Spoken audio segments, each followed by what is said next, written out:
Hi, Sean here from the Maths Department at City College Plymouth. Just another quick example of how to use your Casio class quiz on a particular topic. This time we're looking at factors and prime factors. We've got a question here, a standard GCSE question. Write 140 as a product of its prime factors. Now, this could come up in a calculator paper, it could come up in a non-calculator paper. I'll show you basically how to answer that question using a written method, and I'll also show you how to do it very quickly on a calculator.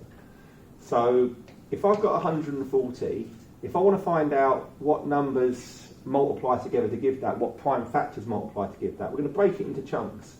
So I'm thinking the two numbers that multiply to give me 140.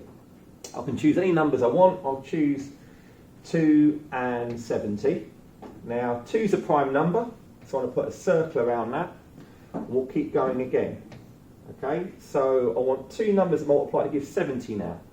Well, there's different ways of doing this. I could choose 7 and 10, that would definitely be one option. Now, out of these two numbers, I hope you're happy, but 7 is going to be another prime number, so I'm going to put a circle around that. I'm going to go down again with my 10. What two numbers multiply to give 10? I've got 2 and 5.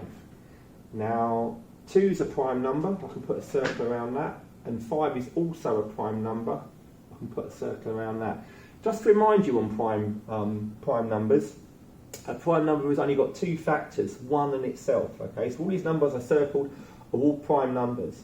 Now I've done that, if I just want to write this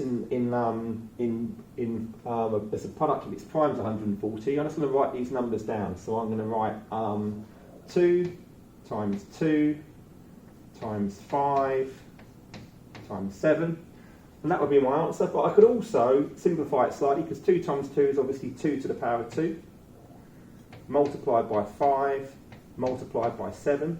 So that's the answer, but I'll just show you how to do that on a calculator as well very, very quickly.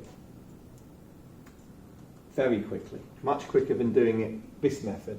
So if I put in 140 into my calculator, and then press equals, and I've got this button here above the button we were using on a different video for converting time from decimal time.